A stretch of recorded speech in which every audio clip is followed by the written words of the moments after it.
Finally Thalapathy വിജയുടെ 69ാമത്തെ ചിത്രത്തിൻ്റെ official first look poster ഇതാ റിലീസിനെത്തുകയാണ്. അതിൻ്റെ ഒഫീഷ്യൽ അപ്ഡേഷനാണ് ഇന്നൊരു വീഡിയോ ഭാഗത്ത് നൽകിയിരിക്കുന്നത്. വീഡിയോയിലേക്ക് മുൻപ് വീഡിയോ ലൈക്ക് ചെയ്യുക, ചാനൽ സബ്സ്ക്രൈബ് ചെയ്യാൻ വേണ്ടി ശ്രമിക്കുക. എച്ച് വിനോദിൻ്റെ സംവിധാനത്തിൽ ദളപതി വിജയ്, പൂജ എന്നൊക്കെ പ്രധാന കഥാപാത്രങ്ങളായി വരാൻ പോകുന്ന ചിത്രമാണ് ദളപതി 69. ഏവരുമേറെ ആകാംക്ഷയോടെയാണ് ചിത്രത്തിൻ്റെ ഓരോ അപ്ഡേഷനും അറിയാൻ വേണ്ടി കാത്തിരിക്കുന്നത്. ദളപതി 69 ഈ വരുന്ന 2025 ഒക്ടോബർ മാസം തിയേറ്ററുകളിൽ എത്തുമെന്നാണ് റിപ്പോർട്ടുകൾ സൂചിപ്പിക്കുന്നത്. ഇപ്പോൾ ചിത്രത്തിൻ്റെ ഒഫീഷ്യൽ ഫസ്റ്റ് ലുക്ക് റിലീസ് തീയതിയും പുറത്തുവന്നിരിക്കുകയാണ്.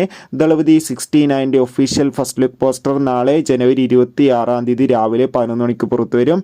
എന്തായാലും ചിത്രത്തിൻ്റെ ഒരു കിടിലൻ ഫസ്റ്റ് ലുക്ക് പോസ്റ്ററിനായി നമുക്ക് കാത്തിരിക്കാം. ജനുവരി ഫെബ്രുവരി മാസം ഇനി ധാരാളം ചിത്രങ്ങൾ OTT റിലീസ് ചെയ്യും. നമ്മുടെ ചാനൽ ഭാഗം പരിശോധിച്ചാൽ നിങ്ങൾക്ക് ആ വീഡിയോയ്ക്ക് കാണാൻ വേണ്ടി സാധിക്കും. അതൊക്കെ ഒന്ന് കാണുക. ബൈ.